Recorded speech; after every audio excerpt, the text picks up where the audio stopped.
What's going on, everybody? Welcome back to another King's Choice how-to video. Today we're going to be talking about Uncharted Waters. Now, Uncharted Waters, unless you're a brand new server, is immediately a cross-server event. There's no prerequisite solo servers to get qualified for cross-server for UW. That's just what it is on release.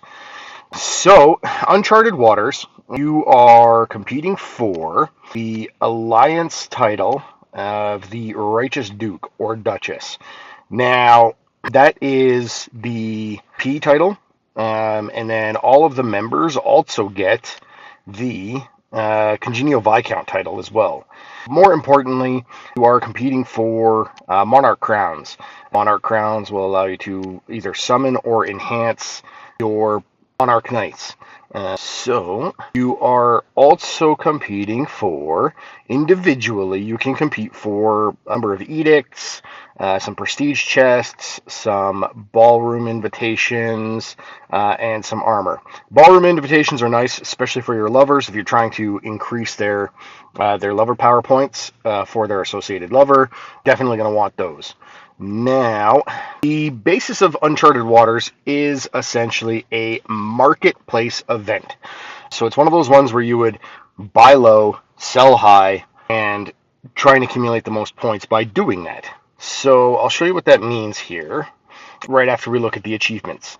The achievements are both for Alliance and individual feats, and they are just bonus items for, like I said, in other events, just playing. So the more you play, the more you can level up those achievements and get more points towards them and collect them for bonus items. So let's get into it here. So the map here is essentially a map of the world. It is round. It is a pretty nice world. So what you would do is typically you start out at a city.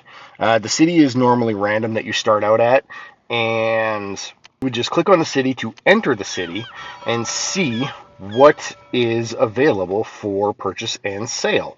Now, if I have something left over, yeah, I'm just going to go ahead and sell those so I can start fresh for you guys. So each city is going to have items that are preferred, and they're the ones with the little thumbs up button there.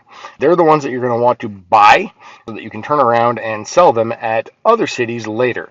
So I'm going to go ahead and buy everything that I can handle here, which is not a whole lot because I still need more storage space.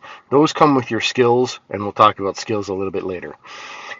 Now, the other half of the event here is definitely teamwork with your alliance, because all of these prices here that are buying for these exorbitant amounts, you can sell those items to these cities to make profit.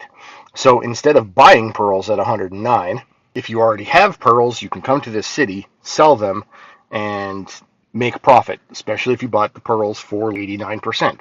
That's a massive profit. And that's kind of how this event works overall. You're going to want to share the things that are selling high to your alliance using the share button here, and that will just immediately go into your alliance window or your alliance chat. Your prices are for your alliance alone. Nobody else sees those prices. Everybody gets their own individual prices for each city. So these pearls at 109 here in Seville aren't going to be the same for another alliance. And they're not even going to be the same for the entirety of my server. They're going to be different for every single alliance. So let's go ahead and share the rest of these with the alliance here. And when we're done sharing these prices, what we'll do, sometimes you'll get that, because spam protection in the game for a game that you need to use this button frequently makes all the sense.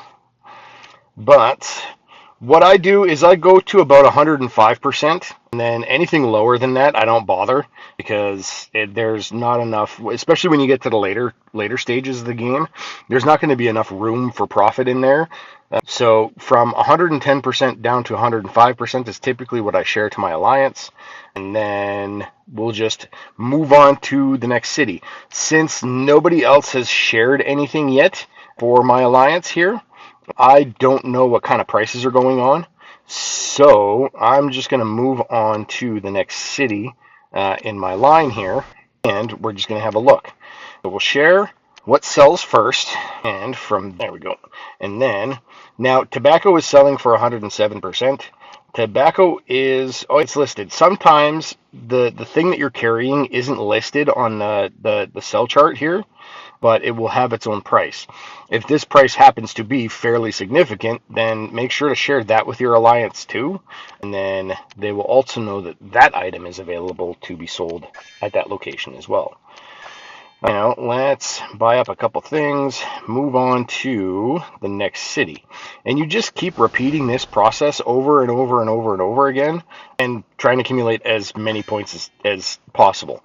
So you buy low, you share the prices that are super valuable, you sell high, you make points, you upgrade your ship, you get more profit, you get more storage space. You can go into pirating if you want to. Pirating isn't super efficient, but you can in fact pirate or plunder other people and try and take their resources.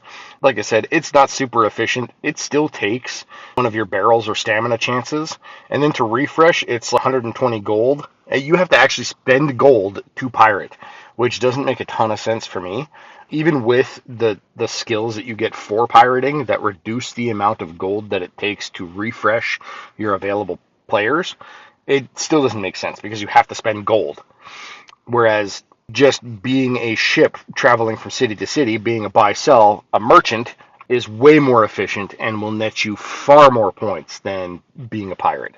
In my personal opinion, being a pirate, you only want to do, if there's somebody giving you a run for your money, then you can ask the remainder of your alliance, hey, this person is catching up, or this alliance is catching up, we should probably start pirating them. I'm going to keep doing the merchant thing to keep us progressing, and then everybody else can go pirate this alliance to steal their goods and put a little bit of a dampener on what they're doing. So, that is, in a nutshell, Uncharted Waters event. There is going to be, when you first start up, a little thing here that says upgrade sales. Now, you get this naturally just by progressing through the game and continuing to play. Your maximum ship sales level is 3, which is why I have this little animation around me right now. I have a ship that goes zoom zoom. If I didn't, then it would be quite slow. If you have the patience to, just keep playing, because I think it's like you ship level 10 eventually is where you'll upgrade your sales to the maximum, and then you don't have to worry about it anyway. So that's that. We went over the ranking rewards, pirating should you want to, ship skills. So my ship here, these are all the different ship skills. The top 2 here are definitely the best for being a merchant. Battle is good for when you want to either pirate or defend yourself as a merchant. The higher your battle, the better the chance is that somebody attacking you is going to fail the attack. Or if you're a pirate, the higher the battle, the higher the chance that you have to win against somebody that you're pirating. Intel, like I said, reduces the amount of gold for nearby enemies, but again, it still costs gold. And then looting is, you get additional loot and Voyager coins or points when you're pirating. You can upgrade your ship for gold if you want to.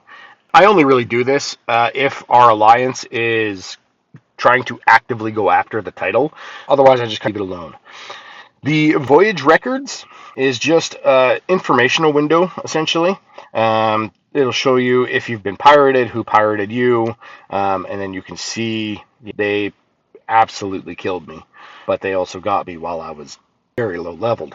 So, like I said, Voyager records, mostly just a informational window. You can look at your warehouse in case you have forgotten what you're carrying as well, to figure out where you need to go to sell your goods. And there is the Uncharted Waters event for King's Choice. Thanks again for coming by, everybody. I hope these how-to guides are really helping some of you. If you have any questions, feel free to leave a comment below. Don't forget to like, throw me a subscribe, turn on your notification bell so that you get notified when I upload more how-tos. I record them as quickly as I can, get them uploaded. So thanks again for coming by, guys, and we'll see you in the next one. Later.